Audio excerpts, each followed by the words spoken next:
Good evening, all the participants. Now we are playing ICI Moto song. I request all the participants to put their right hand on their heart.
Dear viewers, as GST audit season 18-19 is going to be started, and this last day is not our ending, but it's a beginning, and it is happened only and only under the leadership of our chairman CA Fenil Shah. Now I request CA Fenil Shah, chairman of Ahmedabad branch, to address the participants. Thank you, sir. Thank you, Mission Bhai. The speaker of the last day of the second GST webinar series, CA Dr. Gaurav Gupta ji, the chairmen of various other branches of Gujarat attending this webinar, the chairman of Indirect Tax Committee and treasurer of Ahmedabad branch, CA Rahul Maliwal, the secretary of our branch, CA Bishan Shah, and various other members attending the webinar from all over the India. I welcome you all to this last day of the webinar series. Friends, before we start this particular webinar, I want to make an announcement with respect to one very fruitful panel discussion which we are going to have on this particular Saturday, because all of us are really confused that if we have done investment, what will be the position of the investment post lockdown, and if we are willing to make an investment, then in which sectors we can make an investment. So in order to answer to all these questions, and mainly our investment revolves around either in real estate or in gold or in stock markets. So to answer all these questions, we are having the stalwarts and professionals from our own Ahmedabad city to answer this. So I request you all to take the benefit of this webinar, and before some 5-10 minutes, you might have received a mail from Ahmedabad branch. So kindly register for the same, and this is an open webinar. You can also circulate the link of this to your clients, to your friends. It will be in a Gujarati language so that we can connect and we can get our issues resolved. So with this, I end up my opening remarks, but I request you all to take the best of this particular webinar. Now I request Rahul Maliwal to introduce the sir, and then sir to take over the session. Faculty for the session, CA Dr. Gaurav Gupta ji, chairman of our branch, CA Family Bhai, secretary of the branch, CA Bishan Bhai, and all the dear participant. Welcome you all on the last day of this particular series. So firstly, thanks to our dynamic chairman Fenil Bhai for leading from the front with the vision to serve the members, and the secretary Bishan Bhai on this particular last day for giving all the technical support and working shoulder to shoulder. Now coming to the topic for the today's session is the input tax credit that is under the GST annual audit, therefore GSTR 9C, and the faculty which we all know, that is a nationally renowned faculty with us, that is Gaurav Gupta sir. He was so generous to accept our invitation in a very short notice to serve the members with his on the most critical topic of the input tax credit. The profile of the sir is so vast, for that we need to keep one session. So just to summarize that, he is a FCA and the law graduate from the Delhi University.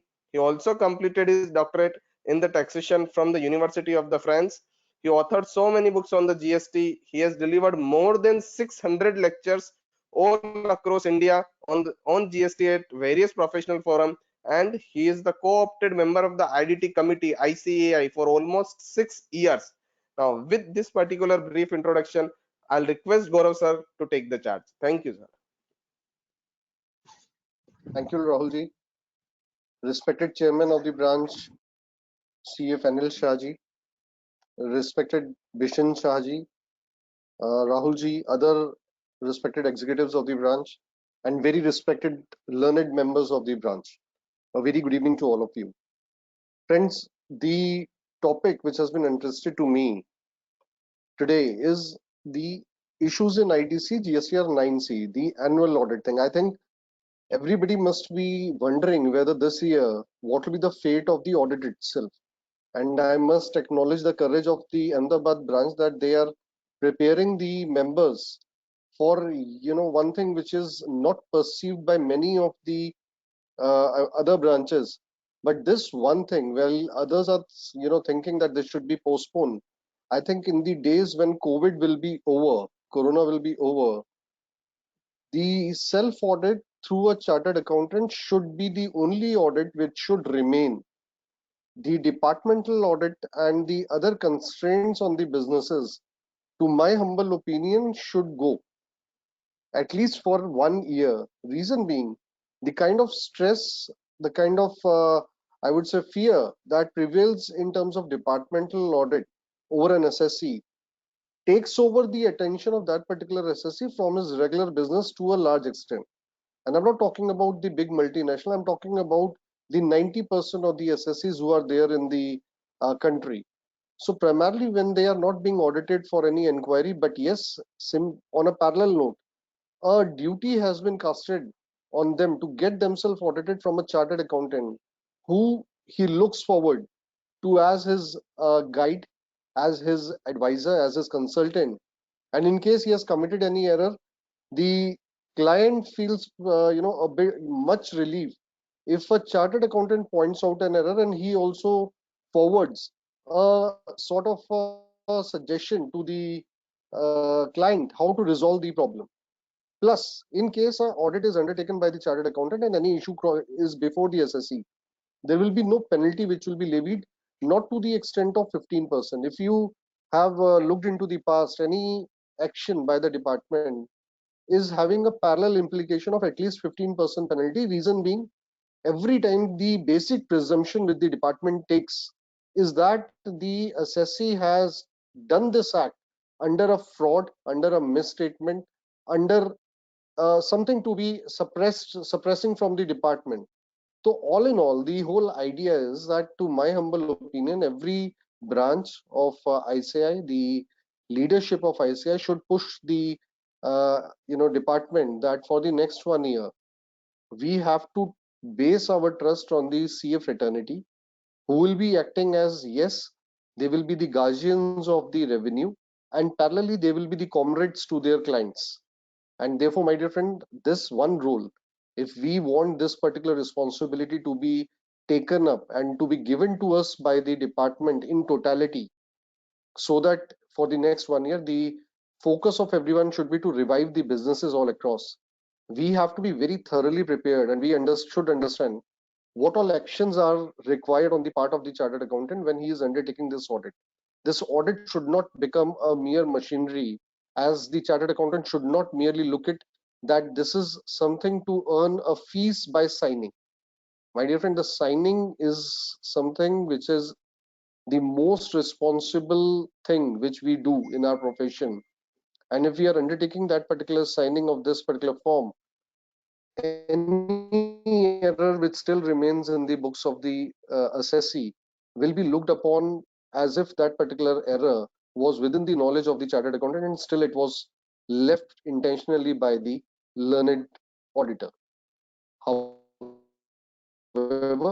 let us prepare ourselves. Let's start the session today.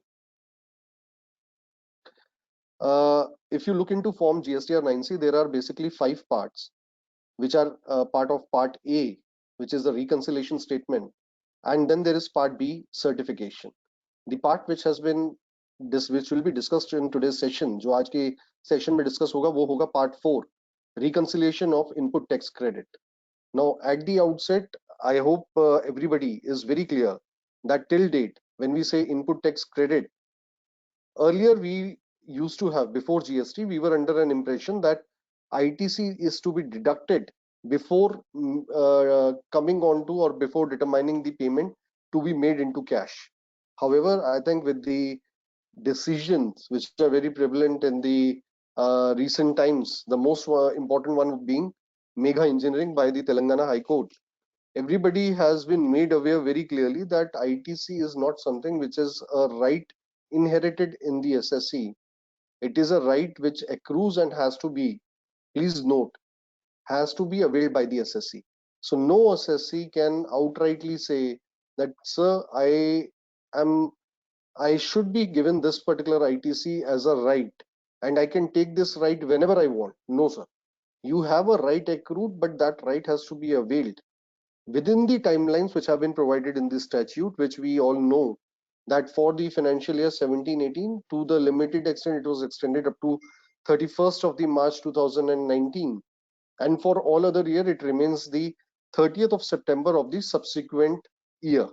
Now, having said so, the relevance of input tax credit, and that too within the time frame given, increases and has to be looked very sensitively by the auditor. So what are the things which the auditor is supposed to comment on? What are the things he should look in? That is the part we will be covering in today's session. Now, point 4, which relate to input tax credit in form GSTR 9C, covers clauses 12 to clause 16. And clause 12 itself has 6 sub clauses, 12A to 12F, and they deal with the different aspects of ITC, starting from the ITC availed in 12A and reaching to the 12D, which is basically the ITC which has been availed in GSTR 3B. So the entire reconciliation is to be brought in form of 12B and 12C, and if there are unreconciled ITC differences, that has also to be brought by the auditor. In clause 13, you have to give for the unreconciled differences. 14, again, the breakup of ITC availed under different expense heads is to be given. 15, reasons for the unreconciled balance due to those expense charts. And 16 will be the reasons for tax payable on unreconciled differences. So overall, there is a, I would say, 360-degree checking which is being done by the department in this, and we need to see what are the very crucial things which department will be focusing on. The first point is in point 4 is clause 12. If you look into clause 12, it is very simply saying reconciliation of net input tax credit. Now, this particular reconciliation will move. It is a journey from the books to GSTR 3B. आपने GSTR 3B में जितना भी ITC avail किया, when I say avail किया, then I'm talking about the ITC which you have credited into your electronic credit ledger, and the only mechanism, एक ही mechanism है उसको लेने का, जो कि आपका GSTR 3B return form है. आपने जो भी GSTR 3B में credit लिया, उसको आपने मैच करना है जो आपने अपनी के अंदर इनपुट टैक्स क्रेडिट रिसीवेबल दिखाया है. आपने जो भी इनपुट टैक्स क्रेडिट दिखाया है, आपको उससे मैच करना है, और उसको मैच करने के लिए there are very specific items which has been given by the department. Let us see one by one what are the important points relating to that. The first point is point 12A. What does it say? ITC availed as per the annual financial statement for the state / union territory for multi GSTN unit under same PAN. This should be derived from the books of accounts. Now, this is something very, very interesting which has come up in the before the auditors, because we used to audit books of accounts which is given to us. We never used to derive anything, and then we never used to audit that particular derivation from the set of that financial statement. Meaning thereby, this particular audit is not audit per se. It is a very limited certification, I would say. It is not the audit on which we are putting some opinion or we are putting some overall check. It is a very limited check on the data which is specifically being called or required by GSTR 9C. So auditing to begin with, the first thing which the form requires is the derived figure of the ITC availed. तो अगर एक assessee है जिसका एक ही GSTN है, उसके लिए कोई इशू नहीं है, क्योंकि उसके फाइनेंशियल स्टेटमेंट में जो भी ITC दिखेगा वही उसका टोटल ITC availed है, and he need not derive anything. That entire availed ITC will be reported in this particular column. Now where should I derive that particular ITC from? That is appearing in most of the cases in a separate account called ITC receivable. But many assessees, they break up that particular ITC receivable into CGST receivable, SGST receivable, and IGST receivable. So that makes the things more complicated, and every auditor then need to look into these three accounts. To complicate things further, assessees also can do one thing, that they can park the entries, they can make the entry in a single account. Single account means ITC payable. So all the payable entries are also going into that, all the receivable entries are also going into that, all the reversals are being also done into that. So आपने उस पूरे account को जब देखा, then everything is mixed into that. So credit note अगर उसने issue करा तो वो भी उसी में आ रहा है. Now for an auditor to derive a figure, it will be the total availed ITC in that particular form. Now, my dear friend, that is not an easy exercise. If I talk about a small assessee having a turnover of 50 lakh, this might look easy.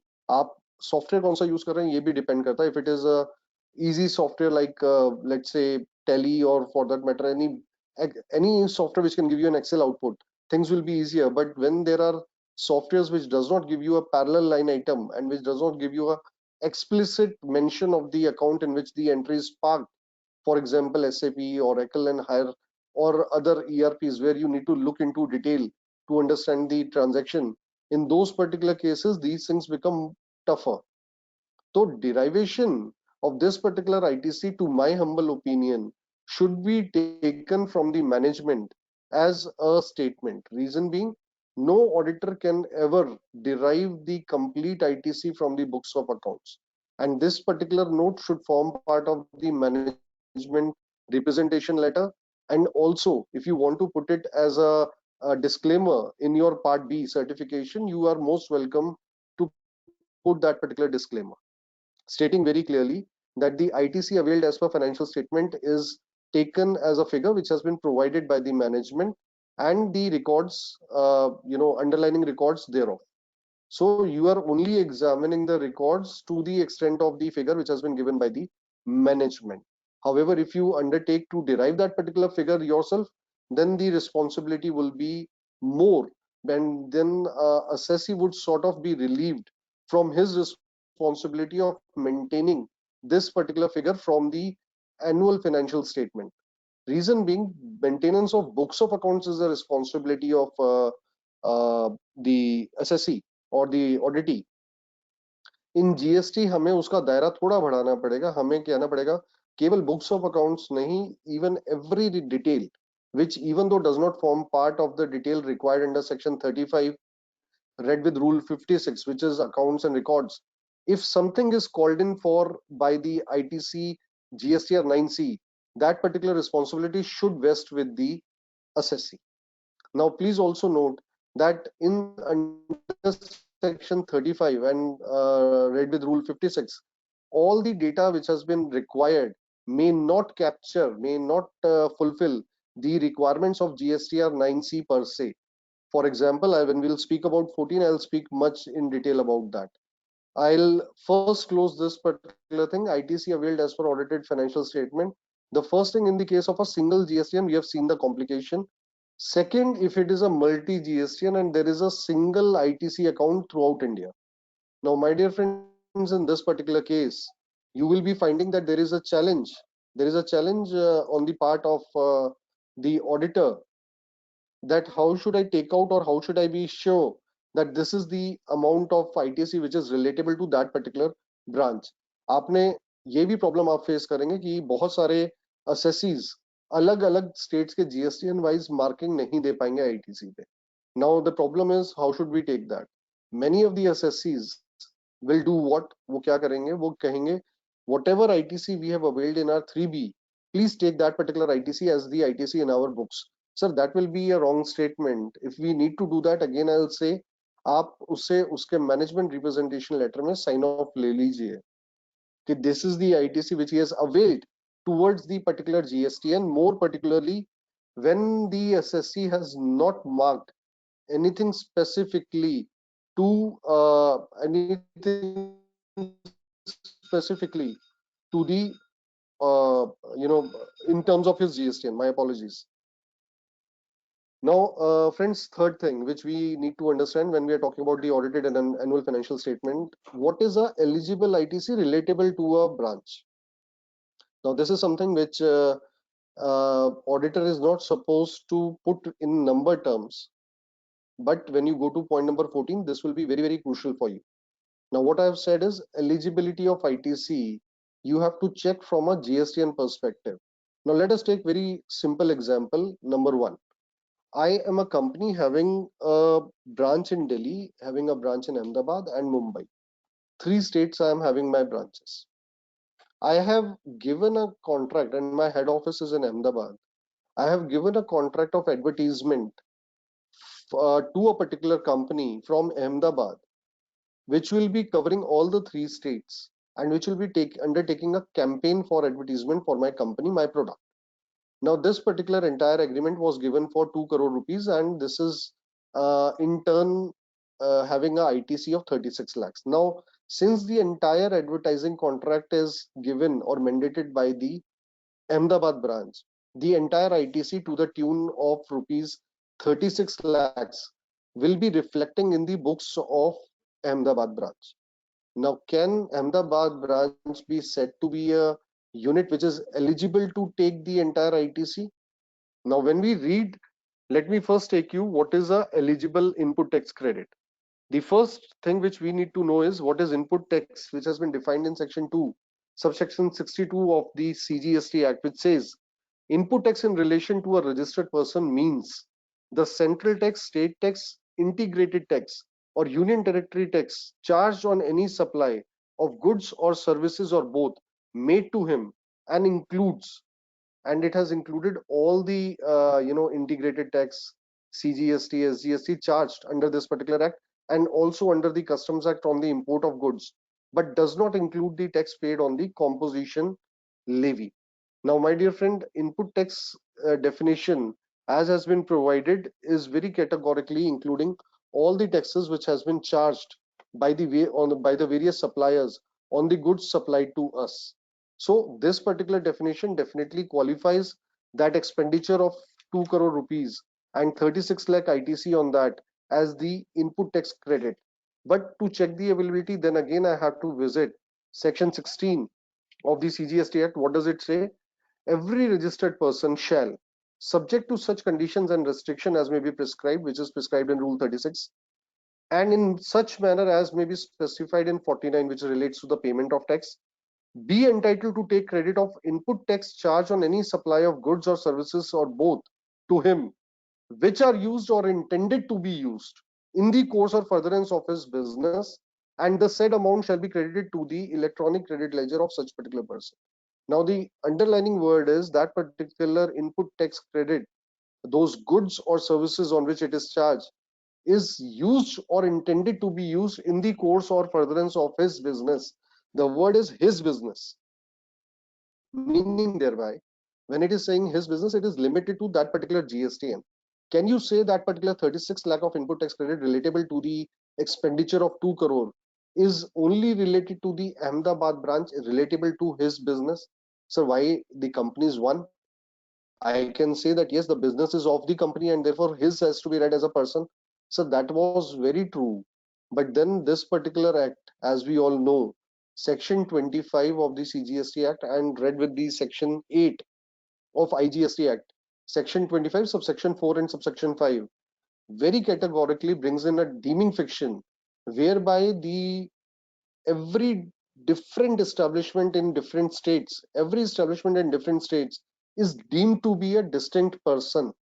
तो हर state के अंदर जो भी आपके branch है vis-a-vis each other वो distinct person माने जाएंगे, then that presumption, that particular presumption which is separating the two branches from each other will be a barrier, because then his will not be relatable to the branch which is a Delhi branch or which is a Mumbai branch. Now, this particular problem is a big problem.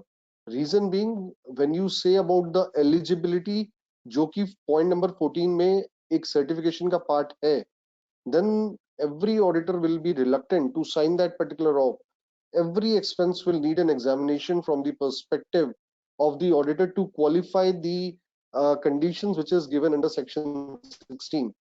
Now, can we say कि अगर point number 14 को हमने follow नहीं करना है, it is optional, then this particular check will not be there. To my humble opinion, when you're reconciling in the year 1718 and 1819, yes, definitely you can to the extent where the form does not require, one can skip. But in your disclaimer, this fact should be made very clear to the department that since section the point number 14 has not been effected in this particular year, आपने उसको नहीं देखा है, तो इस कारण से आपने इस चीज को चेक नहीं किया है whether it is satisfying the eligibility criteria or not. So please be very clear. Your disclaimers in the form will be very important to that extent. So to my humble opinion, that advertisement expenditure will be a problem. Everybody should be very careful that corresponding, I'm using a word which is known to everyone, which has become the most fancy word in GST after Columbia Asia, cross charge. Sir cross charge क्या है? Sir cross charge supply और input tax credit, ये तीन different terms हैं, तीनों अलग अलग terms हैं. तीनों टर्म्स को आप एक दूसरे के सिनोनिम की तरह यूज नहीं करेंगे when you are talking about the branch transactions. तीनों की अहमियत अलग है और तीनों बहुत स्पेसिफिक सर्कमस्टांसेस में यूज किए जाएंगे. आईटीसी आईएसडी जो होता है इनपुट सर्विस डिस्ट्रीब्यूटर, वो केवल इनपुट सर्विसेज के रिलेशन में होता है, उसके ऊपर वैल्यूएशन रूल्स एप्लीकेबल नहीं होते हैं, बट उसका जो डिस्ट्रीब्यूशन का तरीका है वो आपको सेक्शन और रूल दोनों ने प्रोवाइड किया. क्रॉस चार्ज उसका वैल्यूएशन डिफाइंड है, बट उसके अंदर कहीं पर भी कोई rule methodology to prescribe divide नहीं प्रिस्क्राइब करता.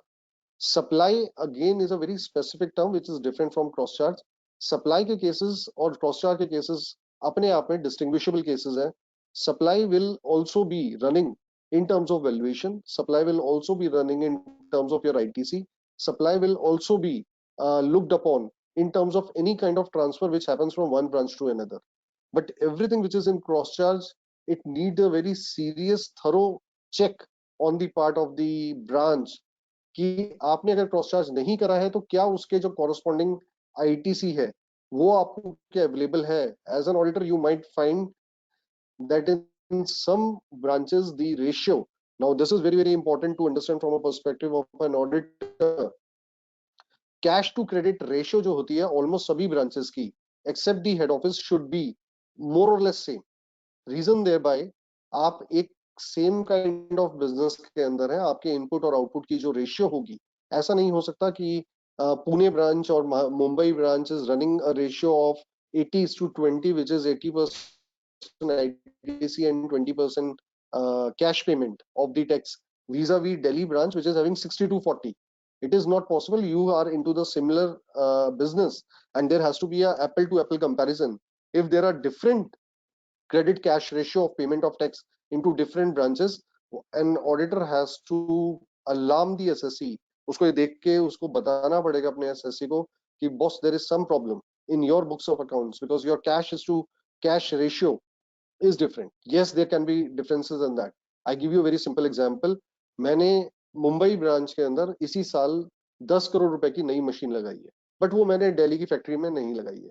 Even though they are in the same business, this particular exceptional factor has brought in me a credit of 1.8 crores and therefore this particular 1.8 crores will definitely impact my credit to cash ratio. मेरी दिल्ली की ratio मेरी मुंबई की ratio से ज्यादा होगी in terms of credit to cash ratio. 60:40 होगी वो. मुंबई ज्यादा ITC है उसके पास, then it will be living with a lower cash payment and more of credit output. So I hope this particular phenomena of ITC from the financial statement and how it is to be derived is very important to be understood from a auditor perspective. And you have got some idea. Number one, this is not your responsibility to be derived. Number two, if the derivation is done by the management, whatever figure they give, that should be under a management representation letter and duly signed by the management. Number three, you are under no obligation to check the eligibility one by one, but that particular concept, that particular fact should be brought in into a disclaimer in your annual return by every auditor. Number four, when you speak about eligibility, whether that particular amount itself is to be called an input tax credit or not, as a matter of value addition, you can check the credit is to cash payments. You can check if there is any substantial expenditure. More particularly, when I speak substantial expenditure, it should be a revenue substantial expenditure, because capital substantial expenditures are often allowed and is seen that they do not create a exception in the assessee books. But in terms of revenue expenditure, when they are substantial, जब वो अलग होते हैं, तो वो assessee की books के अंदर एक बहुत बड़ा reason बनते हैं examine करने का, and that might trigger कि yes, tomorrow this particular thing will be. Now please underline, मैंने कहा ऑडिटर होते हुए आपको डिसअलाउ नहीं करना है या अलग से नेगेटिव कमेंट नहीं देनी है. आपने डिस्क्लेमर दे दिया, that is end of the story. But an auditor is not merely a assignment for you. That particular person is a client of yours who is also dependent that when tomorrow the books will be audited by the department, you will be the one that who has already audited the books and has pointed out all the shortcomings in his GST compliances. And if this was one compliance which should have been taken care, you should have told him earlier. अगर आपने नहीं करा, it's a two-edged sword. कोई भी ITC जो reverse होना था आपने नहीं बताया, कल को पेनल्टी और इंटरेस्ट के साथ उसके ऊपर लायबिलिटी भरती जाएगी. अगर कोई ITC अवेलेबल था और ऑडिटर ने या उसके जो आप कंप्लायंस कर रहे हैं आपने नहीं बताया, then again that is a straight loss to the assessee. So both sides, my dear friend, you have to be very, very careful. ITC is a two-edged sword. You have to look at very sensitively from both the perspective, from the availability and also the eligibility. Now coming on to the second point, sir. When we have spoken about this, 12B. This, what is 12B saying? ITC booked in earlier financial year claimed in the current financial year. For 17-18 there was no earlier financial year, but for 18-19 the earlier financial year is 17-18. So for 18-19, whatever 17-18 ITC was not availed, where in GSTR 3B will be availed by the assessee in GSTR 3B of 18-19. Till when? Sir, for all the ITC which is not the ITC which is reflecting in 2A, meaning thereby आपके 2A में जो ITC नहीं आना, वो कौन सा है? Import of goods का. Number 2, your reverse charge. Number 3, your reverse charge and ISD. Now those particular things will not be appearing in your 2A. To this particular extent, the credit is to be availed by the assessee up to September 18. However, when you are speaking about the ITC which is to appear in your 2A, which are supplies purchased from registered person, that particular credit under the removal of difficulty order number 2, you can avail up to 31st of March 2019 as an extended period, exceptional case. Surprisingly, this particular extension has not come in for financial year 2018-19, and today nobody can claim the credit after September. You must be aware there was instruction which was issued that in case the assessees have filed, now this please highlight this particular point with yourself and your clients. Any client who has filed the returns of the period prior to 31st of March 2019, after 30th of September 2019, it was said, it was instructed by the department that this particular credit related to the period prior to 31st March cannot be availed. Availed why? Because you're filing your return after 30th September. It cannot be availed after 30th of September, and therefore this particular credit should be disallowed to the assessees outrightly. Now, this has brought a huge hue and cry as of now, and more particularly after the COVID fiasco. This particular inquiry has been put to rest. No further notices are coming as of now. But tomorrow, when the things will become normal, this particular pain area will definitely resurface before all of us. Be very particular कि उस assessee ने कब वो credit लिया है. So ITC booked in earlier financial year, claimed in current financial year, meaning thereby you are talking about the ITC claimed up to 31st of March 2019 in the entire 18-19. And for 17-18, the only thing which the instructions are saying is this shall include the transitional credit also. आपका transitional credit जो है वो इसमें include होगा. So this particular transitional credit will be shown in this particular column in 2017-18. Now, my dear friends, this particular fact that this credit has been shown in 17-18, parallelly will also have a repercussion in terms of point C, 12C. Reason being, 12C उसका बिल्कुल opposite है. वो क्या कहता है? 12C कहता है कि आपने जो ITC current financial year में book करा है books में और आपने claim नहीं करा अपनी 3B में, उसको minus कर दीजिए. तो 17-18 के अंदर जो आप 12B में fill करेंगे in 18-19, वो financial year 17-18 के C column में आना चाहिए. तो ये भी ध्यान रखिएगा कि आपके अलग-अलग सालों में in your different years, these particular figures are correlating and they are matching with each other. Otherwise, itself the two figures, if they are not matching, for example, 17-18 का आपने audit किया, उस वक्त आपने figure लिखा 3,30,000. But later on, when you were examining 18-19, क्यों 17-18 everybody has filed. So somebody noticed, oh, I did an error. Now, in order to rectify in 18-19, why? In 18-19, I will have to add the ITC which was booked in earlier financial year but claimed in the current financial year. Now, my dear friend, that auditor is increasing that figure from 330 to, let us say, 4 lakhs. To my humble opinion, this should not be done. Reason, a very simple reason. आपने जो last year plug कर दिया अपने audit में, that figure by yourself cannot be increased in this year.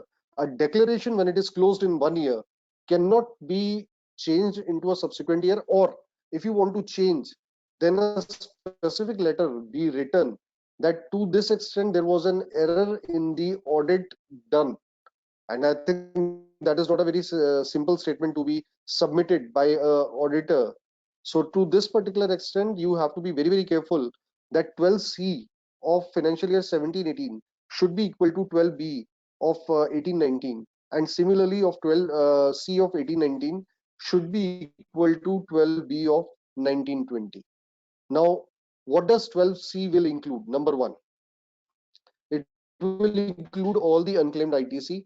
मैं कोई भी ITC जो लेना मेरे से रह गया था और मैंने अगले साल लिया, it will include that. Number two, it will include the in transit goods ITC also, because I cannot avail any ITC which is of goods not received.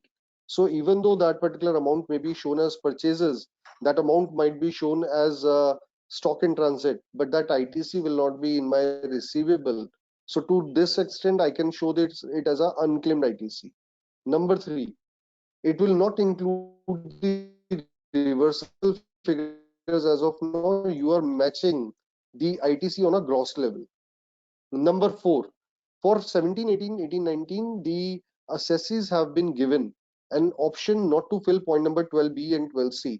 Sir, I say even if you have not been given to fill this 12B and 12C, how does that matter? Reason being, आपको जब 12A fill करना है, आपको जब 12D auto populate हो रहा है, it is coming from your 3B, GST 9, which is a compilation of your 3B. Now tell me, my dear friends, when both the figures are there, what is 12B and 12C doing? They are merely a ladder. They are merely the bridge between 12A and 12D. Even if you do not fill today, tomorrow department will come and will ask 12B and 12C at the outset. Sir, tell me why there is a difference between 12A and 12D. Then you will say, sir, this was the ITC which was taken in the earlier year, but reflected this year.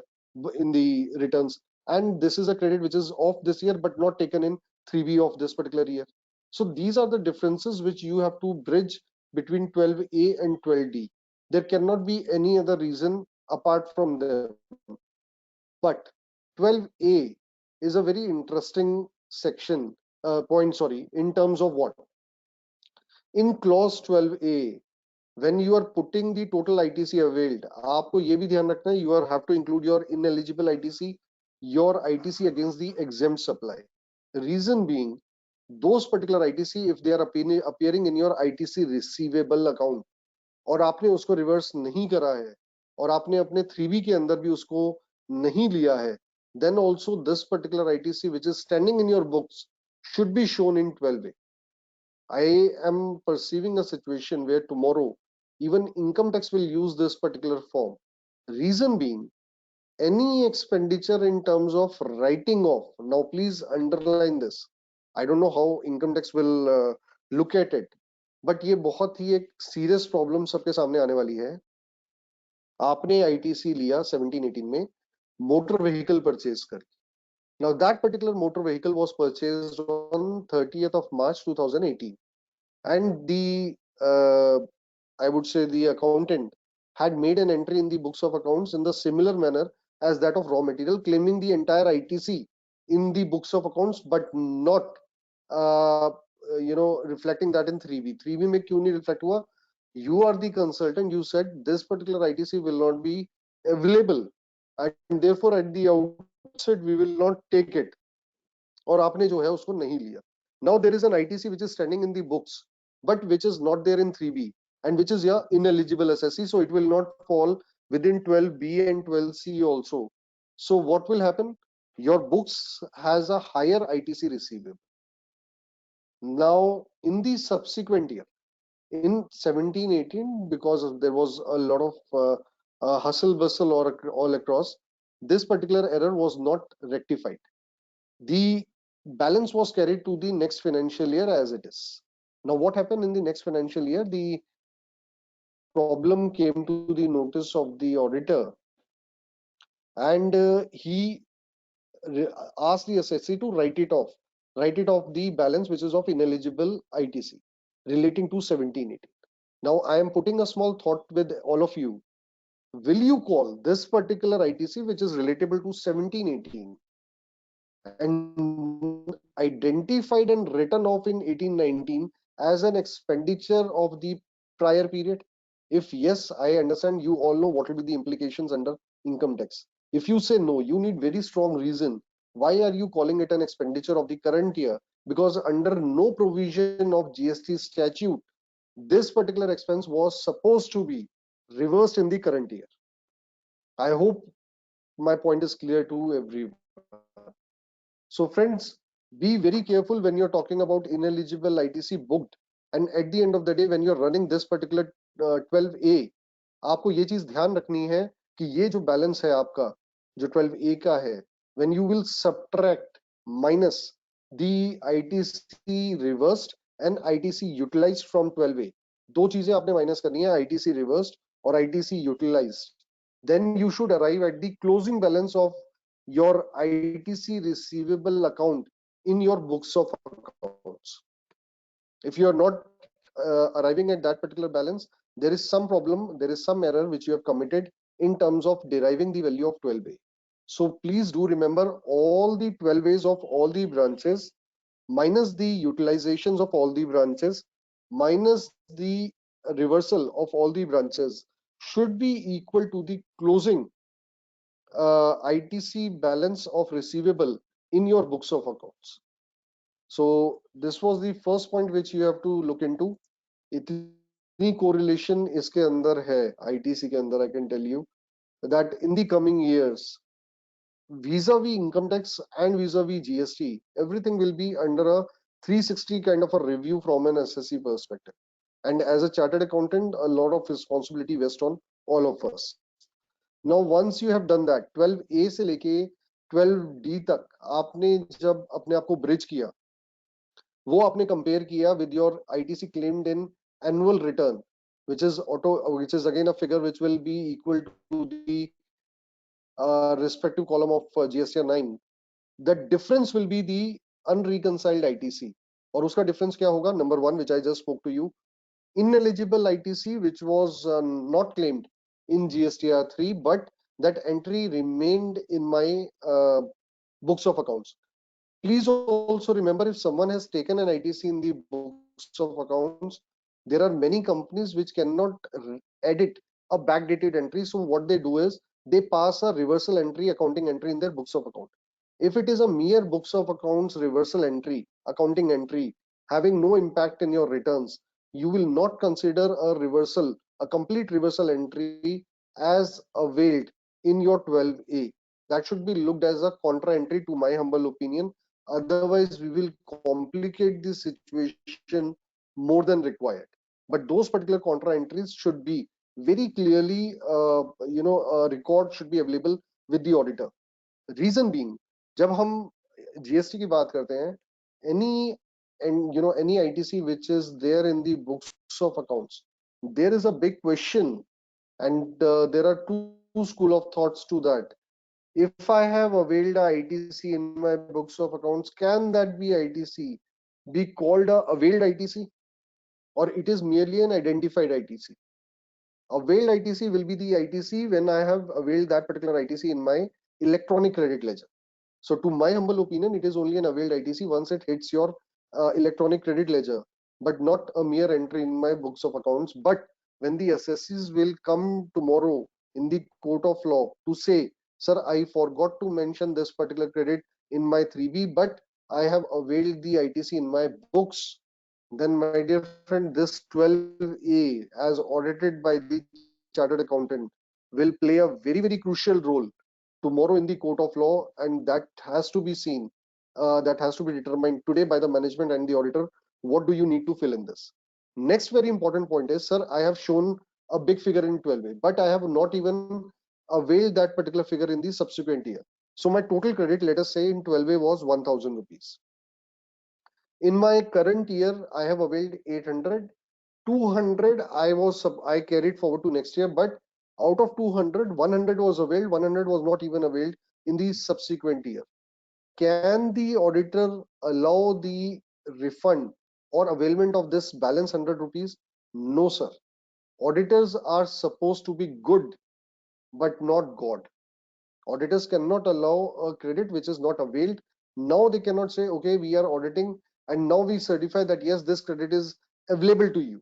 You will not certify availability, you will only certify which is availed vis-a-vis which is credited in the electronic credit ledger, availed in the books vis-a-vis credit ledger.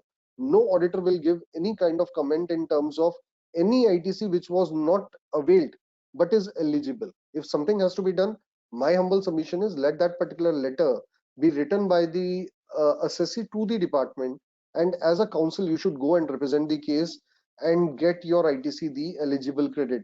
There are a lot of cases. Siddhartha Enterprises is one of the most celebrated judgment from your own state, Gujarat High Court. Yes, it is under review, I understand that, but if you read that particular judgment, the kind of wordings and the kind of language which has been used, including the right to property of this ITC, I think that is a wonderful judgment, and it is the most cherished judgment, and it is being quoted in different High Court rulings, including Bluebird and a number of Delhi High Court rulings also. That particular one ruling will, even if it is reviewed, but that will be staying for a long time as the Bible of ITC. So please do look into that. What is the meaning or what is the relevance of an ITC for an assessee? Point number 13. Now, what are the differences which can be there in terms of ITC between 12A and 12F, which is the unreconciled ITC? वो ITC जो आपकी books में आपने avail किया, ना तो वो आपके पास कैरी फॉरवर्ड बैलेंस है, ना वो आपका प्रीवियस ईयर बैलेंस है, और ना वो आपसे मैच करता है फॉर्म 9 से. What are the difference? Number one, eligible ITC not claimed. I've already spoken about it. कोई ITC जो एलिजिबल था बुक्स में रिकॉर्डेड था, बट अकाउंटेंट की गलती से, मैनेजमेंट की गलती से वो ITC रह गया. I would also like to highlight one more thing. There are many councils which say इस particular ITC के ऊपर तो ruling आ गई है and therefore we cannot avail this particular ITC. I give a very small example. For example, in the case of Sanofi India Limited, ITC on goods supplied free of cost for brand promotion or sale promotion, it was held that the credit is not available, ITC is not available to the assessee. To my humble opinion, my dear friend, that particular sale promotion, any goods which are given by the company, that ITC should be available. It is not the case कि वो ITC आप section 17 subsection 5 subclause H के अंदर under the goods which are given or which are disposed of by way of gift or sample आप उसको disallow कर देंगे, because that is not a gift which is given. What is a gift? When there is no expectation from the other person, there are no free lunches in business. Nobody gives anything free in business. I can gift something to my son out of my love and affection, but if I'm giving a gift to my customer, it is not coming around out of love and affection. It is a gift not in exact terms. It is having a quid pro quo reaction. Reason being, I need a customer sustainability. It's a goodwill expenditure for me, and therefore if I would have done the same expenditure using a advertisement company, let me take a very simple example. मैंने 1000 keychain अपने customers को बांटे. Alternatively, what I could have done is I could have taken an advertisement agency and I could have told the advertisement agency, you please take 10 lakh rupees for me and distribute these 1000 keychains to my customers. Now it is one and the same thing. In one case, you will get an expenditure in terms of advertisement. In the other case, you will get gift invoice in the forms of goods. In both the cases, activity remains same. To my humble opinion, the ITC will be eligible in both the cases equally. Second, ineligible ITC not reported and entry not reversed. So this also we have discussed in form of that car expense, that particular expense still remains in my books of accounts and what implication it holds in terms of your income tax. Number 3, wrong entries. This is something which is very common in India, wrong entries by any human being, and we understand that this is a human error. But please do not, if that particular wrong entry exists in the books of accounts, in the audited financial statement on 17/18, do not vary that particular figure for the purpose of this particular table. Again, I am reiterating what I said earlier, मैं दोहरा रहा हूँ.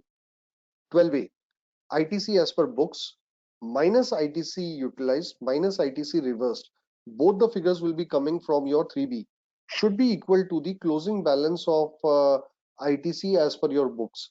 If it is not matching, then that ITC receivable has elements which you have not reported in 12A, which will be a problem for you tomorrow. That means the audit also has not happened properly. Next entry, duplication of ITC in books. So inadvertently, the ITC was booked twice in the books of accounts. Now everybody's question will be, sir, it's a double entry system. How can the ITC be duplicated in the books of accounts? Sir, it is I would agree it's a double entry system, but think about the ITC which is claimed by the assessee under reverse charge.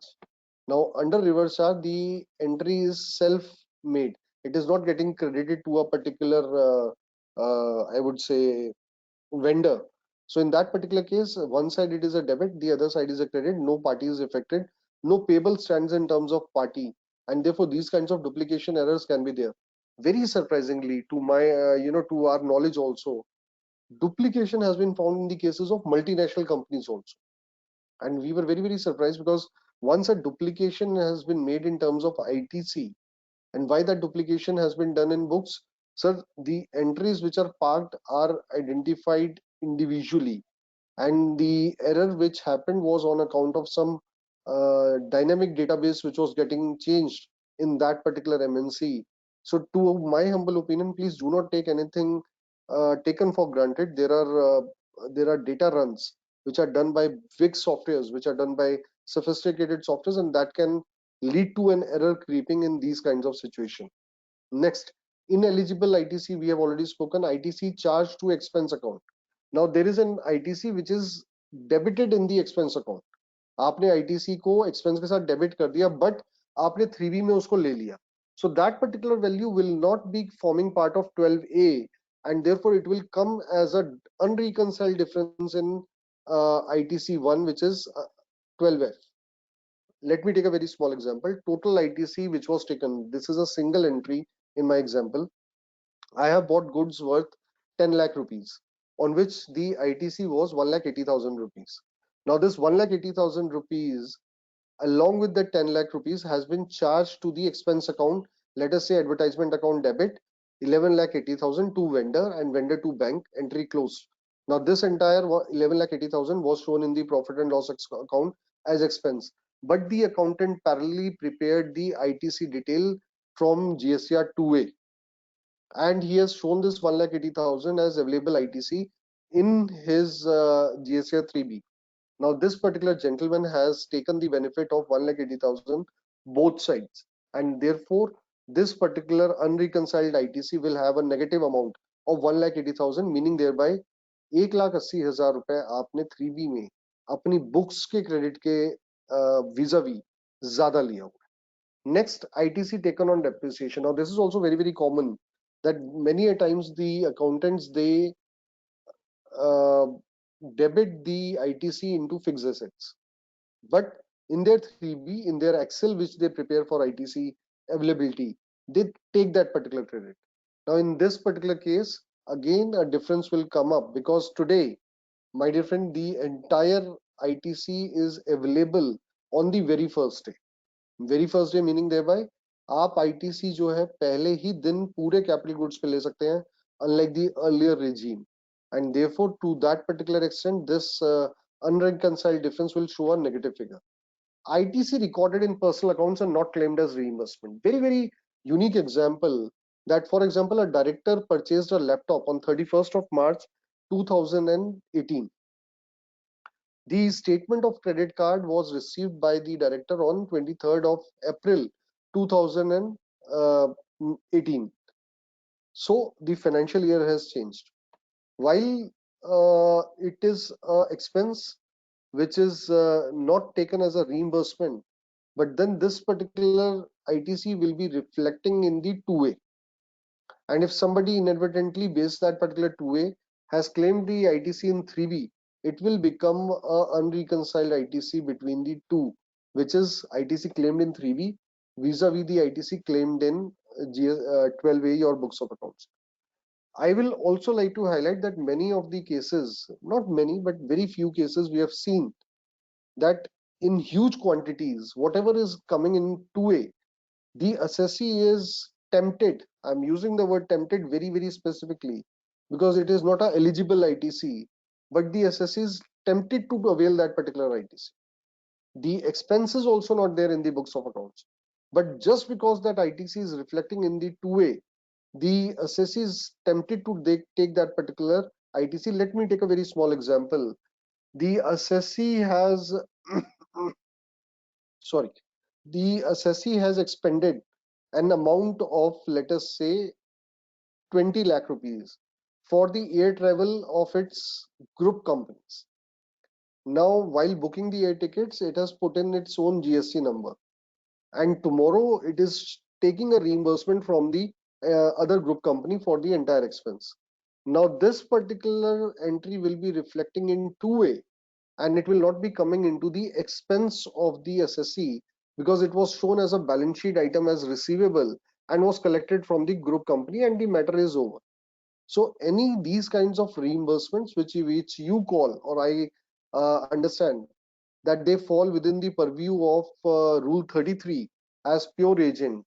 Once they fall within the purview of pure agent and you're not putting a tax on that, you're merely claiming it as a reimbursement, but in those expenses you have given your GST number, you will find that those particular entries will be reflecting in your 2A, but will not be coming into your expenses in your books of accounts.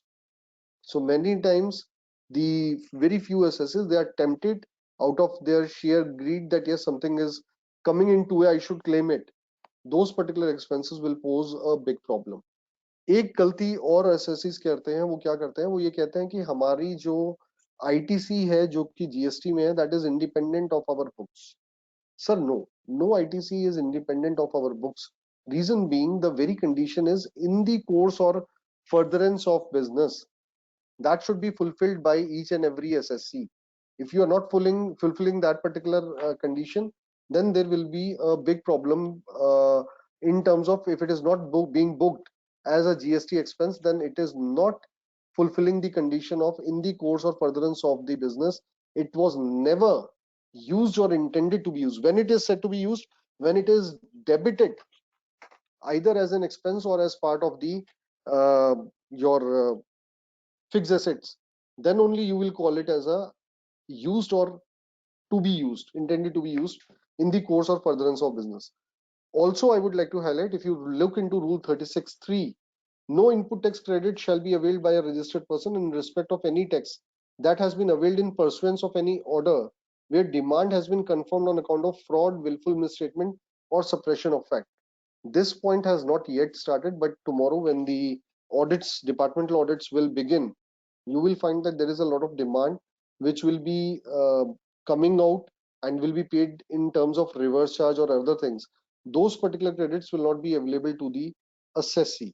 Please do remember these particular things, but those are all future things. Coming on to point number 14 at the outset.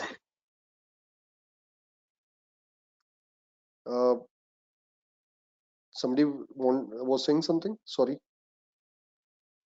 Okay. You carry on, sir. Sure.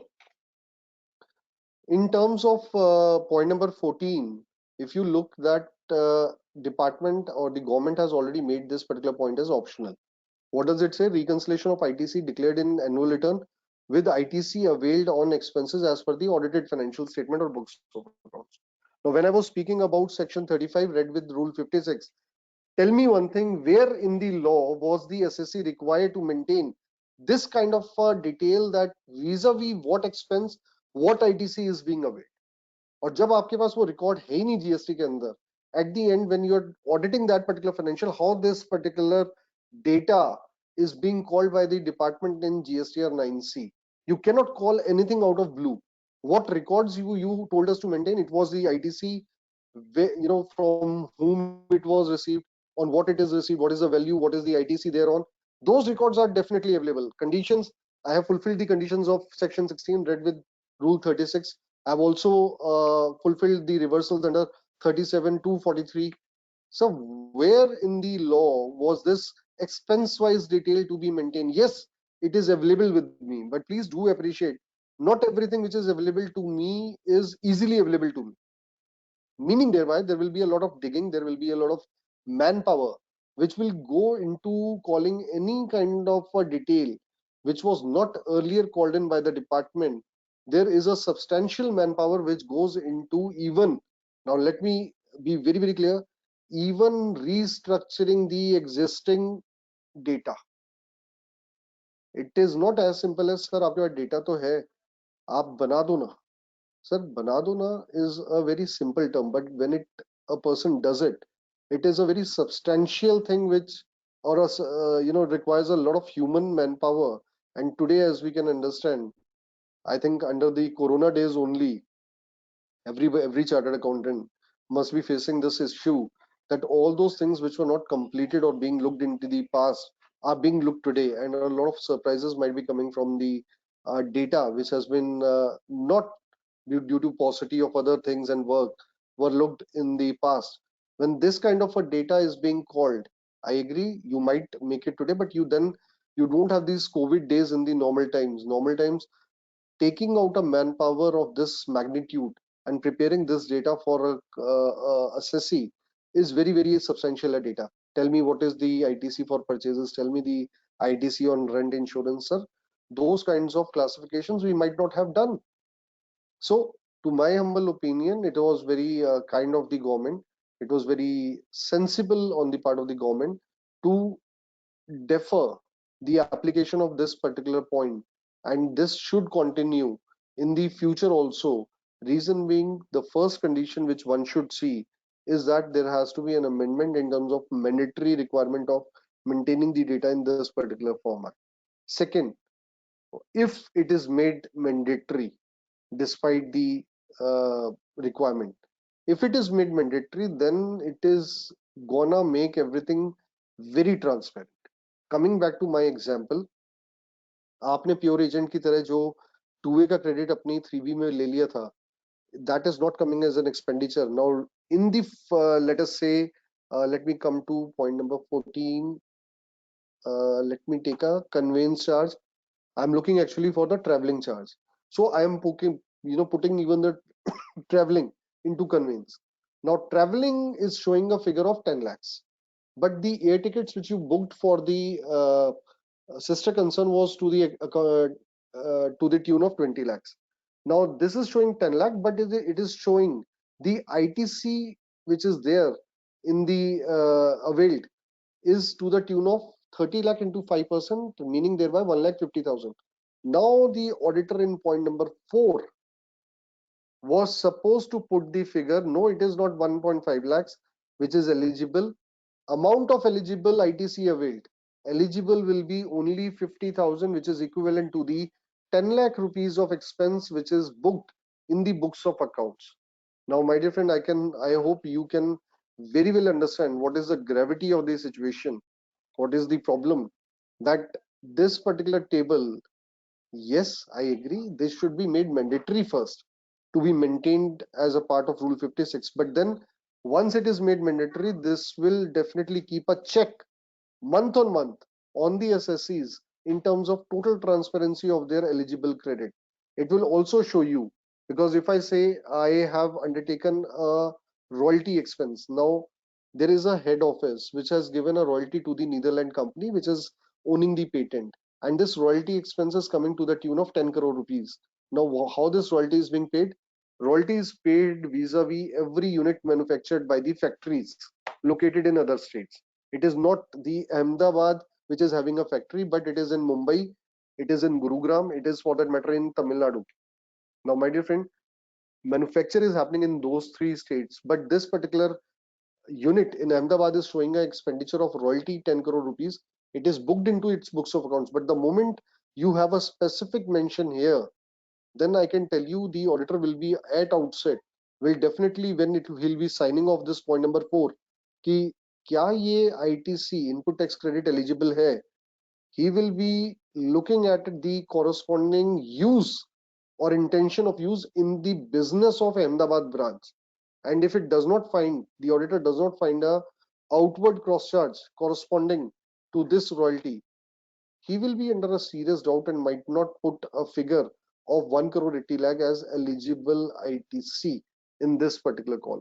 So good that this particular thing is deferred, but yes, tomorrow it is only, now again I'm saying it is only deferring the problem, it is not solving the problem. Why it is deferring the problem? आज की date में आपने अगर अपने audit में उस point को नहीं लिखा तो उसका पॉइंट का ये मतलब नहीं है कि वो साफ हो गया. Tomorrow when the department will come, this particular chart, even though not made by you, will again be taken up by the department. And what will happen, my dear friend? Again, you will be sitting on a lot of demand in the coming times, because tomorrow you can't say company used it and therefore this is a eligible ITC of Ahmedabad branch. No, sir. Show it whether as per the distinct person concept under section 25 or section 8. Is it eligible expense of Ahmedabad branch or not? I hope this particular point is clear to everyone. Now, I'm not going into expense by expense, looking into the paucity of time. I'm left with 20 minutes, but I've got some more things to be discussed with you. In point number 15, if still there are, this particular column will add up. Point number 14, table number 4 will add up, and this particular eligible ITC will be matched with the ITC claimed in the annual return GSTR 9. If there is a difference between the two, you will have to state the reasons. Those reasons can be ineligible ITC. Those reasons can be ITC which is booked in the expenditure. All the items which are discussed in point number 13 can also be coming into point number 14. There can also be a very, very crucial item in the expenses when you see. बहुत सारे companies क्या करती हैं, काफी cases के अंदर they net of the expense from the income, so आपको expense दिखेगा ही नहीं. For example, I am expensing expenditure on transportation. So every time my goods are going to my customer, I pay 2,000 rupees to the transport. It's a standard contract, and I also charge 2,500 from my customer. Now, my dear friends, my simple question to you: do we have the chat open for everyone to answer? I hope it is. Can you just put a simple, I'm giving a very simple case here to you. आपके पास आपने अपने सभी clients, अपने सभी customers को 10 लाख रुपए का सामान बेचा और उसके ऊपर आपने 10,000 रुपए का फ्रेट चार्ज किया.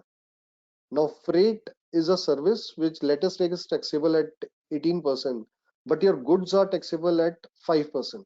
How much will be the tax on 1,10,000 charged from your customer? Can somebody answer that in the chat box? Let's make it more live and interactive today. I hope the chat box is on for me also to see.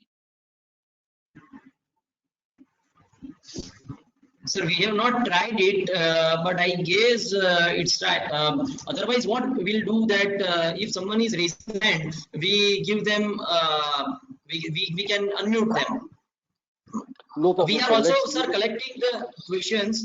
We are also collecting the questions from the participants, and we can start it at 6:20. We'll run a presentation, so then you can deliberate on that. Sure, Bishan bhai. So I'll just skip this particular part. Now the answer will be, again, I know everybody in Ahmedabad is aware of it because the kind of seminars we hold for in the Ahmedabad branch are much exhaustive, and this particular information is with everyone, that you will be charging 5% on the entire 10,000 and 10 lakhs. So 10 lakh 10,000 will be exigible to 5%. However, on the input side, there was also a GTA credit of 12%. You all know that GTA credit of 12% is possible. Now the entire ITC is also available to me, but instead of booking the expense of GTA in my expense, I have netted that 2,000 from my income itself, and therefore my net income of 500 is being shown as part of my sales turnover.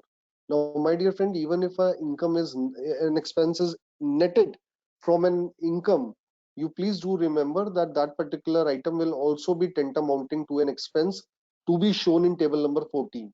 That's an eligible expense. Mere reflection in income will not take its very nature of expense, and similar will be the cases of incomes which are netted from the expense. So vice versa, both sides you have to be very clear. From GST perspective, it is an expense booked in the books of accounts. Now, having spoken about it, then point number 16, it speaks about the reasons why, which are coming in point number 13 and 15. So some reasons will come in 13, some will come in 15. So the pure agent will come out in point number 15. The ITC of ineligible will come in point number 13.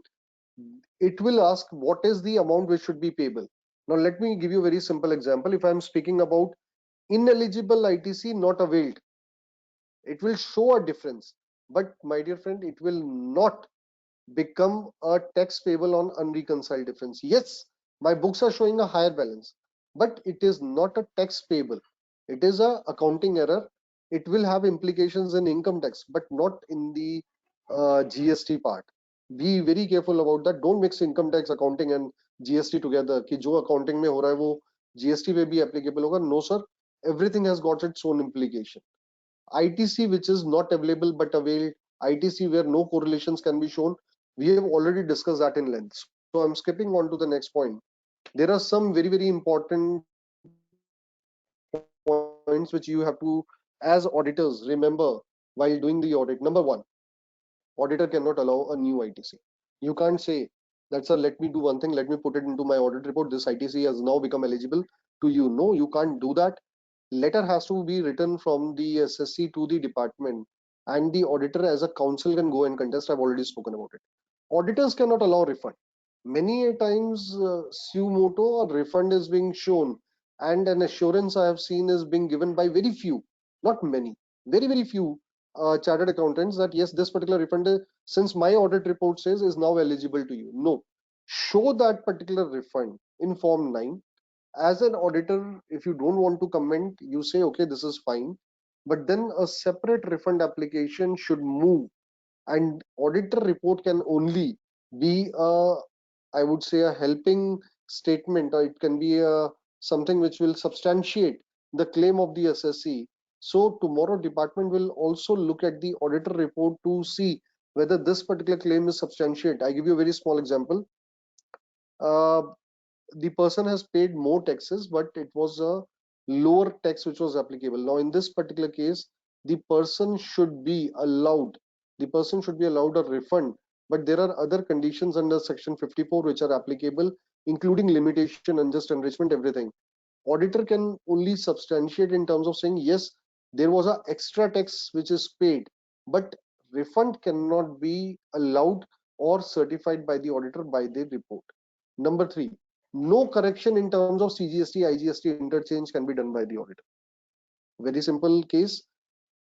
Assessee has taken the correct amount of GST, which is let us say 1,80,000 on a purchase of 10 lakh, but inadvertently the credit was taken in IGST vis-a-vis CGST and SGST. Auditor cannot change the very nature of the ITC in Form 9 and 9C, because in 9C you are certifying that you are certifying the correctness of 9 also. So my dear friends, if you find such a case, you have to report it as part of your audit. And in case you want to give this particular benefit to the assessee, please do write to the department that to this particular extent, I have availed my credit. The question is, yes, there was a different act. So CGST is different from IGST Act. Yes, there is a interhead error which I have done. But as you know that since PMT 09, I think has been made live very recently, 2 days before, by the department, a similar kind of inter adjustment in terms of the ITC, which is wrongly taken, availed in under one head and should have been taken under the other head, should be given to the assessee, because many times what you find is, as in the case of cash, the inter adjustment by way of reversal and payment is not available to the assessee. I give you a very small example. In one of the cases, an amount of 50 lakhs of ITC was standing in CGST, SGST. However, he has to avail the credit of IGST. Now, in this particular return, once you make a correction, then there is a undue, there is an unnecessary payment which is required to be done when such a reversal is being done through the two taxes. However, outrightly, if it is an inter adjustment, that cash payment may not be required on the part of the assessee. Next, but please, as auditor, do not do it on your own. It is a functionality which we look forward to the department. Next, if any adjustment is done in Form 9, auditor to report the same in GSTR 9C. Now, please, my dear friend, appreciate 9 and 9C are two different forms. 9 is a prerogative of the assessee. It is not a form to be filled by the auditor. 9C is where he provides his report and the reconciliation. And next, very important, advanced rulings, whatever are given by the authority of advanced ruling, more than I think 600 we have already in domain. You do not have to apply every advanced ruling on your assessee. Please look them as only guidance. Advanced ruling is a mandatory application, or mandatorily they are applicable only on the jurisdictional officer and the applicant. It is not even applicable on any other unit of the applicant. So in these particular cases, be very, very careful. There are very contradictory judgments. So for example, in the case of Ordnance Factory Bandara, that was one judgment where the gardening and the hospital expenses, guest house expenses were disallowed. Unlike the earlier regime, when these were sent in under the Senvet credit rules, the definition was restrictive. Yet gardening expenses and everything, when they were part of the environment statutory obligation, they were allowed, and this particular advanced ruling has disallowed. So look into these particular things only as a directive, not as a mandatory application on every assessee. And in case you find that a different position is there, it is not also important that the auditor is not supposed to mention everything which is contradictory to the advanced ruling into the GST 9C, but you should have your own substantive opinion either by yourself or by any third expert in your records to substantiate that particular claim. So I think, my friend, looking into the paucity of time, I have concluded my deliberation for today within the time frame given to me. If you want, we can take up the question for next 10 minutes. Yes, sir.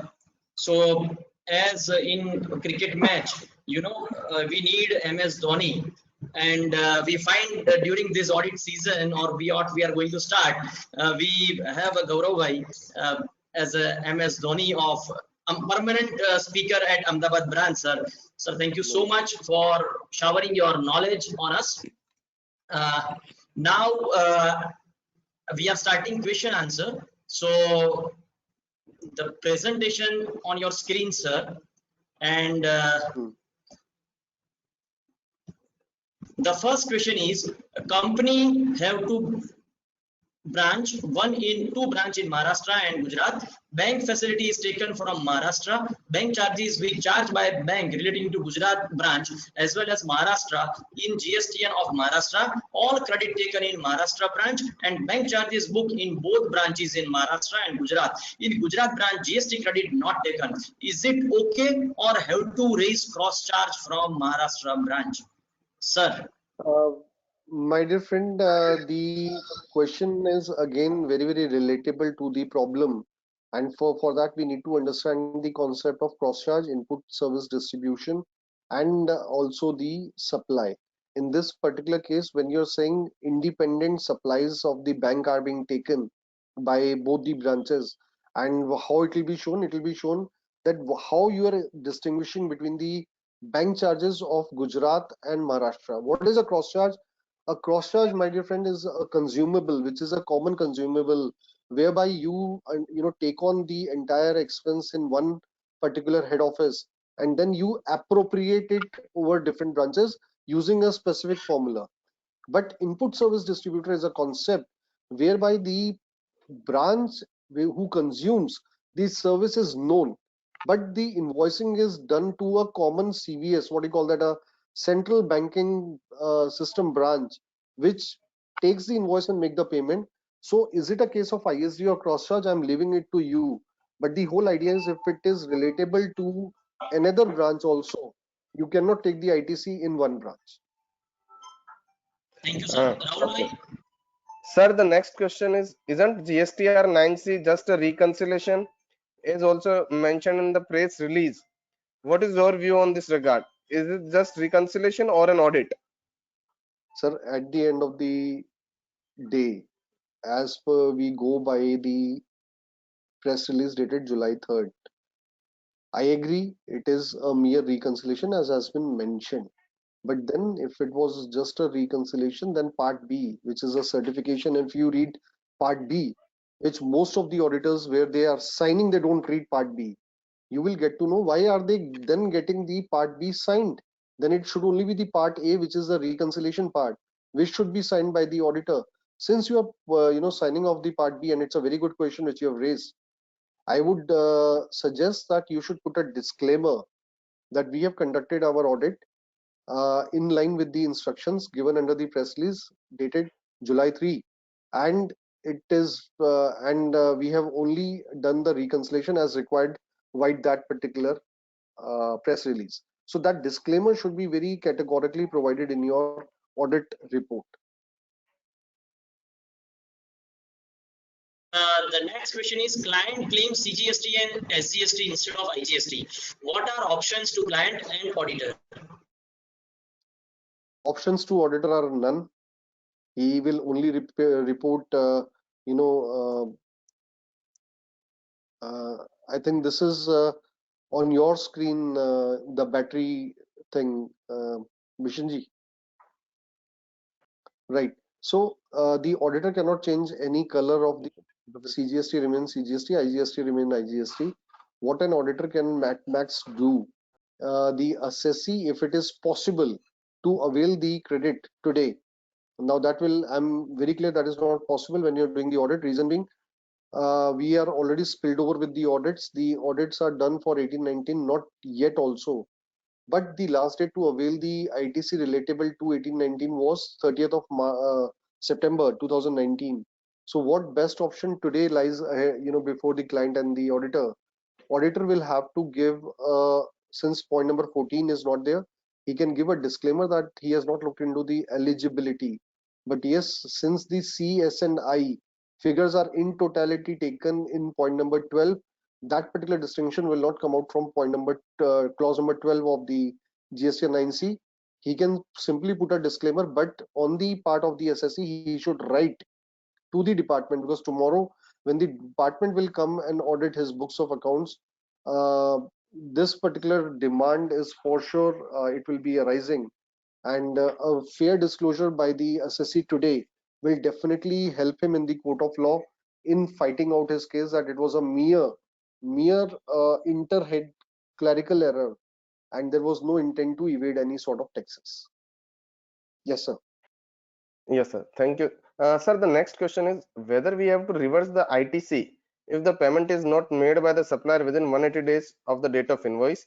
The first question in that is what is the auditor's responsibility in this reversal? And secondly, whether the interest should be calculated from the date of invoice or day when the 180 days are completed. So at the outset, it is very clear that the ITC has to be, interest has to be paid from the first date and not from the day after the 180 day. It was one of the proposals of the law committee which was not taken up, in the amendment also. Now, having said so, the second part of the question is that what is the auditor supposed to do? If you look into Rule 37, which requires a reversal of input tax credit in case of non-payment of consideration in 180 days, then there is a specific form and methodology given under Rule 37, which is GSTR2. Now, this particular GSTR2 never saw the light of the day. So, as an auditor, what you can say is that we have been informed by the SSC that no reversal under section 1, under section 7, sorry, 16, under Rule 16. 37. My apologies. Under Rule 37 has been done in absentia of the requisite form as provided under the rule, which is GSTR 2, and therefore, in absence of a mechanism, they could not comply with the requisite reversal. However, having stated so, the payment was made later, and such particular ITC was available to the SSC. The interest for the differential period is yet to be paid by the SSC and shall be paid at the time of the assessment. So, with this particular disclaimer, also you can live with it. You do not need to get that particular amount reversed. I'll give you a very small example. In case of the year change, Rule 37 will become a big issue for all of you. What is year change? When financial year 18, the 180 days period is lapsing, let us say in March 31st. Now on March 31st, 180 days were lapsed and the person was supposed to reverse the ITC, but he has made the payment on 5th of May in the subsequent year. Now you're auditing after 2 years. Do you think it will be prudent that you get this particular thing reversed after 2 years today? No, sir, it will not be. And more so when you will get it reversed via GSTR DRC 03, this particular amount will be required to be paid in cash. What best you can do is you can refer to Rule 37, that particular mechanism vis-a-vis GSTR 2 is not made available to the SSC, and therefore the compliance under 37 was not being completed by the SSC. Only the interest implication, that too in absentia of the mechanism, is left at the stage of assessment, which to my humble opinion, if you have not paid, contest. But genuinely saying so, as the department has made or government has made the change in section 50 subsection 1, where only now the interest will be calculated on the net payable in cash. This provision also need a I would say this also need a redesigning, whereby the interest should only be calculated after the lapse of 180 days. And to my humble opinion, when you already have MSME Act in place, when you have other stringent law, and also the commercial transaction itself, why will I leave my money with any other person unless I have a running or a extended period credit with him? Leave it to the persons who are doing the trade. MSMEs are already covered under the MSME Act. GST statute should not run the commercial payments. This particular provision, I would say, should be represented by all to be removed from the GST statute.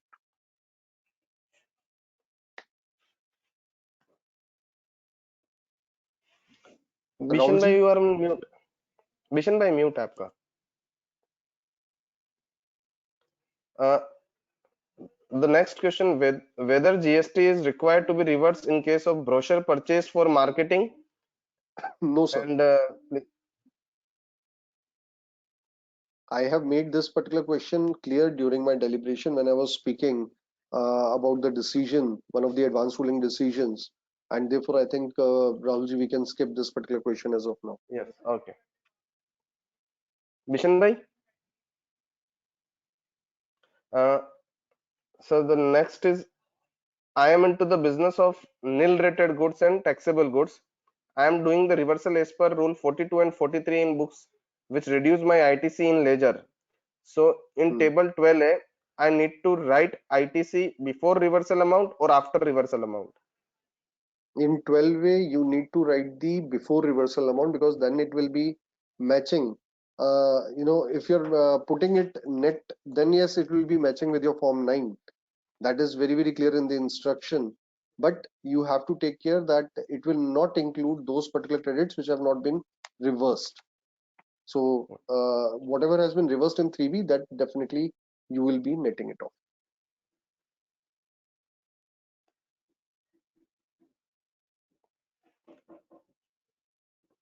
Bishan bhai, mute. You are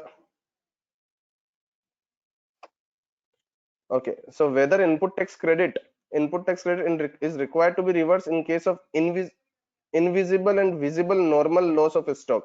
The visible loss is sold by way of scrap. Explain the reversal effect. So what is invisible normal loss of stock? I am not able. I think that is better to be said as consumed. So if I am, dyeing a cloth, what is a visible loss? It can come in the form of a dross. But what is a invisible loss? So that can go away in the drain in terms of the color mixed with the water. Now, both of them are consumed during the process, and therefore both the cases ITC will be available. When you say loss in terms of section 17, subsection 5, subclause H, it says ITC to be reversed in the cases of goods stolen, lost, destroyed. Now, lost is a very visible act. It's a distinct act which should happen as a separate, action, either by way of an obsolescence or by way of an act of nature. It is more than destruction because maybe the goods are not destroyed but lost, and maybe on site when they are installed, you do not have an answer, but you are not able to find those particular goods. Those are the cases where you need to reverse the ITC. But anything which is consumed and it evaporates, it is drained, it is uh, I would not say lost, but it is consumed within the production process, will not be liable for any kind of reversal. Bishan bhai. The next question is, the previous auditor did not fill in table 10 to 13 in GSTR 9 for 17-18, but has filled in 12C of the GSTR 9C. The amount reported in 12C is not even final figure, as the basis of calculation was an outdated one, and after that calculation several changes were made in accounts of the 2018-19, like ITC reversal pertaining to ITC of 17-18. Should the 12B of the GSTR 9C of 18-19 still be taken as equal to 12C of the GSTR 9C of 17-18? My dear friend, if it is not equal, then since you are two different auditors, what statement you are making is either of the audits is wrong. Either the 12C of last year is wrong or the current 12B is wrong. So you have to be very careful when you're making, and there should be a parallel letter which should go from the SSC and the last auditor, because you're challenging the audit of the last auditor that his figure is wrong. Now, if you are doing so, be very careful. You should make proper communication with your previous auditor of that particular company, stating that as per me, as per the records given to me, not as per me, as per the records given to me by the SSC, this is the figure of ITC, and this is not matching with the figure reported by you in your last audit. Kindly explain, can we adopt and can we write to the department about this particular apparent error? Put yourself into the shoes of that particular last year auditor. If tomorrow one of you has to be proven wrong, will you not contest that the figure which is reported by you was correct, and this particular figure which is coming before in the next return is a manipulated or an afterthought? So these have very serious consequences when it will be taken up, and the figures are substantial in the numbers. Okay, thank you, sir. We have any other question, Vishen bhai? Sir, in section 17(5)(c), the word used is plant and machinery. Where is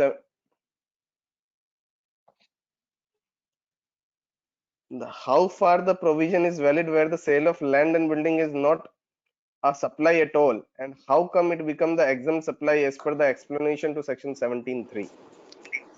GST is full of magic, brother. GST is full of magic, and to this extent, you will find that there are deeming provisions everywhere. If you have to ask me, Schedule 1 without consideration itself is a deeming fiction. How can you treat something between myself as a supply? Now, these things can be questioned. Yes, they will be definitely taken up in the future. But as of today, these deeming fictions, as created by the statute, we have to live in the four corners. You first have to challenge it before a court that this particular thing is not a supply. How can it be deemed to be an exempt supply for the purpose of the reversal under section 17(3)? But till that point, you're not challenging it under a court of law. This wires of this particular provision is not challenged. The supremacy of the legislature to form a law will definitely be, respected, and you will have to consider or deem what has been considered as exempt supply, which is land, building, and security also. So securities is neither goods nor services. Land and building still remains a part of service, and they are excluded from Schedule 3. But securities, they per se are neither goods nor services and will not fall in the levy anywhere. However, when you say so, and even in the constitution also, it is a supply of goods and or services or both. So in this particular case, my dear friend, live with the deeming fiction created by the law till the point you or someone else challenge it before the Honorable High Court in terms of the bias. If you want to challenge this, my humble suggestion will be challenge the securities first before land and building. That's a easier case to understand by the court than land and building. Sir, adding Sir, the to this next only. Okay. Sir, adding to that only, last one only. This fall only arise if there is under section 17(2), so that if the person is providing taxable as well as exempt, if there is no any exempt exempt supply, and if he is selling the land and building, then there would be no any reversal. There would be no reversal is required for 17(3). Rahulji, your screen is showing a different question. Can you come to the respective slide so that I can read the question completely? Yes, sir. Sir, can you able to hear me? Are you able to hear? Yeah, yes, Bishanji, I can hear Yes, you. Yes. So, sir, the next question is definitely on 17(5)(c), which use wording plant and machinery, whereas 17(5)(d) use wording plant and machinery. Any reason, be plant or machinery? Any reason behind that? See, I think when you look into In the explanation, it 17(5)(c), is, they use plant and machinery. I understand that, sir, but when you look into the explanation which has been given into section 17(5), the expression plant and machinery has been explained. It is not the phrase plant or machinery which has been explained. So, to my humble opinion, when they're using the word plant or machinery in clause D, which is more towards the construction of an immovable property, uh, it is more in terms of 17(5)(c) that this particular thing will come into existence vis-a-vis 17(5)(d). But yes, to my humble opinion, this was a very small, but yes, it's a serious typographic error in the statute till date, and maybe soon it will be rectified.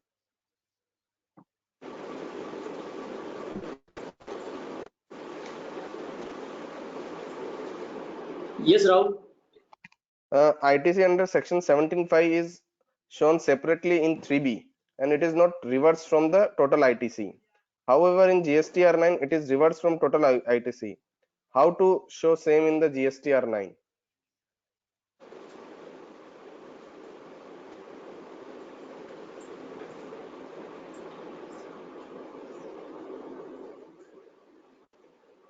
No, I think in GSTR 17.5 there is a separate column only to show the ineligible ITC, the amount which you have not availed. That is basically to take it out from the purview of comparison when you're comparing your ITC with 2A, which is forming part in GSTR 9 in table 8A, but which is not there in GSTR 9C. Now, you're talking about 9 specifically. It is not reversed from the total ITC in 9 also. So any ITC which is shown in 17.5 in 3B in that clause D, it is not forming part of the availed and reversal, and therefore it will not form part of 9. It will be only forming part only to the extent when it is compared to ineligible ITC not availed in table 8. Otherwise, it will not be reversed in GSTR 9. Sir, next is the goods have been received in godown say in March, but invoice has not been booked in that particular year. So shall ITC be away on that goods which has been received in that particular year, but invoice of which has been booked in another financial year? So can you throw some light on this?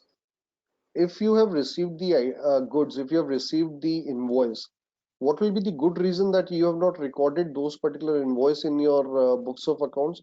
When an entry for stock is made, but there was no parallel invoice received, then 16.2 will devoid you of your ITC. If there is an invoice but no goods received, same is the situation. In case you have received both, then tell me, my dear friend, what will be one good reason why that particular transaction, and you are the auditor of that particular company or the entity, why that particular transaction is not recorded in your books of accounts? Why are you wanting your books to be challenged in that particular case? Think about it. It's a serious issue.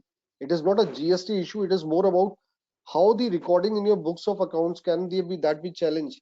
So you need to have a very particular reason. Yes, in multinationals, we have seen that one reason which comes up is, sir, it takes the quality department to approve the quality, and which takes 5 days.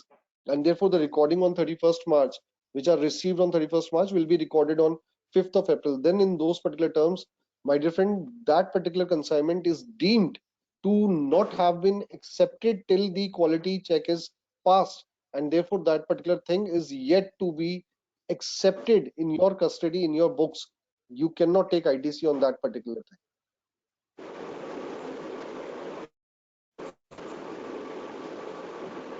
The next is GSTR 9 is filed by management, and the reversal of ITC as per Rule 42 and 43 is neither done in 3B in the 1819 nor reversed in the annual return. Now in table number 12A would be showing figure without reversal.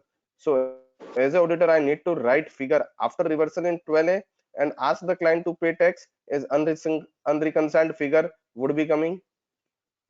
No, sir, you should take the entire figure in 12A, and in your observation, you should say that the respective reversals in Rule 42 and 43 are not done.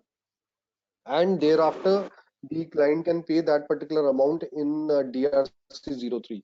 But you should not show it as net, because that particular thing will be compared to Form 9 figure, and therefore it should be matched. Sir, as there are many questions, but I can understand the time we exceeded. So we conclude here, and we will send you our these questions which has been posted, and we are going to issue a summary note on this whole 4-day series. So at that time we will be giving answer to our queries and participants.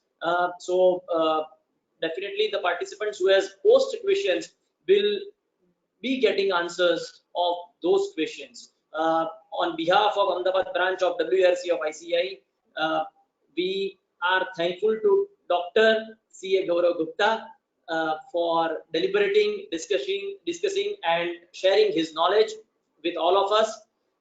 As Gaurav bhai said, it is really bit giving question mark to me whether the audit season will going to end here, or we are completing our audit of 1819 in this current scenarios. But definitely, friends, it's going to help us as a chartered accountant for our clients. So let's do our audit, do our job, and definitely it's going to be fruitful for all our client and for us also and for the nation. With these words, thank you very much. Thanks all the participants. If you have any questions still, then Thank you. do Thank you, post Ahmedabad on branch. email ID, Thank you. sir. And I request all to be at home, be safe and be at home. घर पे रहे, मस्त रहे और एकदम स्वस्थ रहे. We are ending this. Thank you. Thank you so much. Thank you, sir. Thank you. Thank you, sir. Thank you, Rahulji.